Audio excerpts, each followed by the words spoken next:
And now all this week we're bringing you the biggest games, and the new Elder Scrolls is the definition of big. Yes! I'm so excited! Skyrim gives players over 16 miles of land to cover. There's danger around every corner. You know, like huge freaking dragons. Scary dragons. Let's get an exclusive look at the game.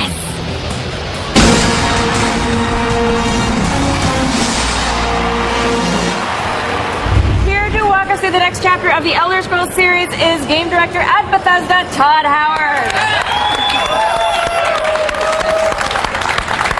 I don't even actually know where to start because I have so many questions, but It's that big a game. maybe we should start with just finding out what you brought us today.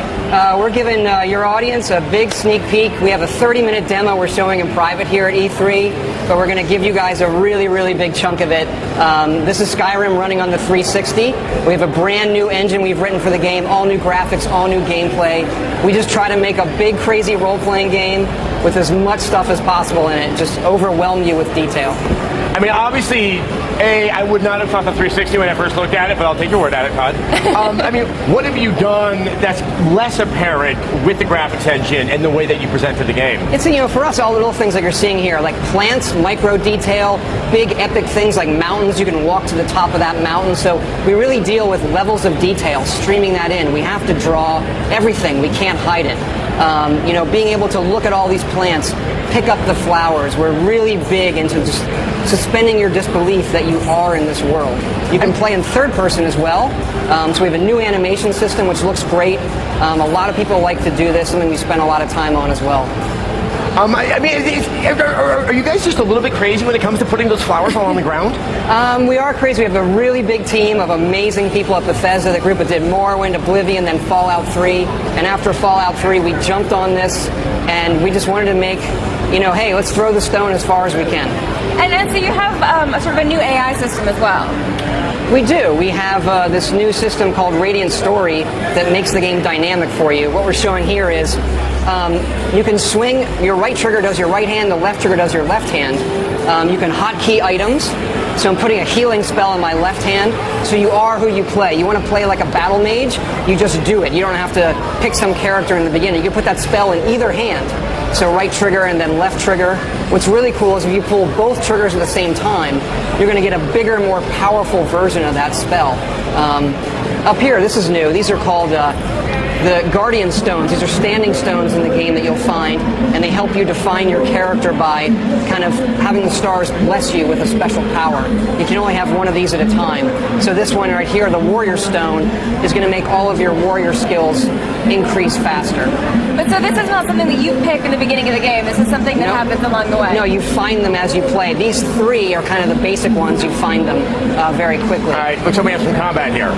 We got some wolves there. And as you do things, using your sword, using your shield, you're just going to get better at those things automatically. Your skills are going to go up, and then every skill you increase is going to make you push more toward leveling.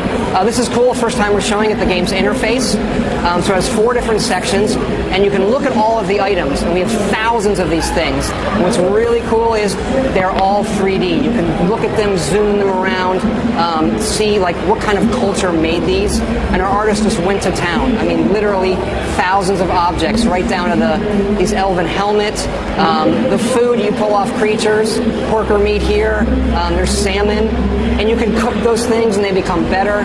Just the level of detail that we go to it astounds even me. I think that we're teaching kids if you cook your salmon, it will on the whole it's taste better for you, yes. And this is the skills menu. So you look to the stars, and it's like you have this custom constellation for how you've been playing the game. And what's really cool is when you level up, you get to pick a perk.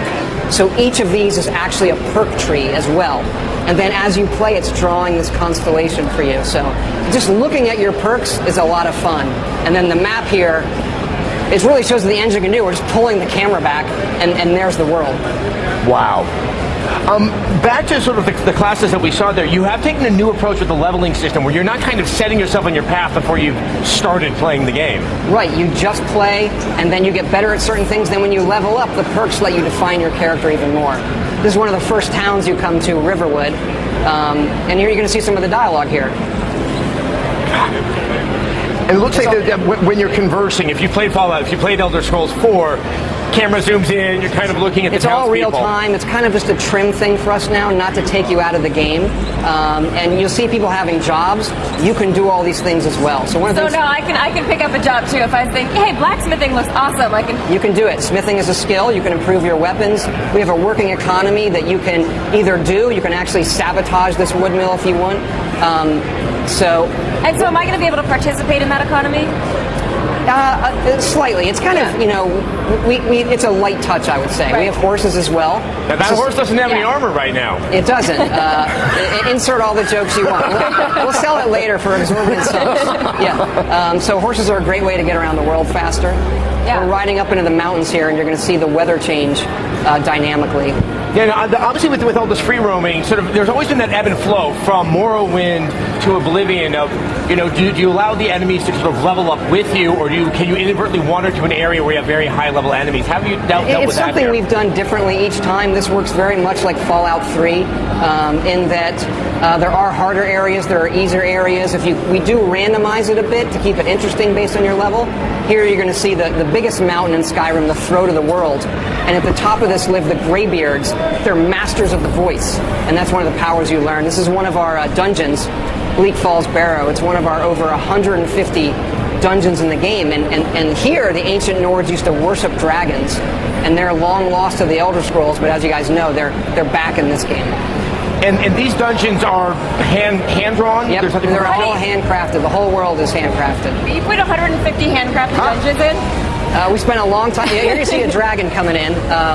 They're unscripted. We don't know what they're going to do. Right. So they're great. They came out way better than we thought they would. And so we were very conservative initially in our design, and now we use them everywhere. We just let them free roam and let them cause havoc. Well, I got to say,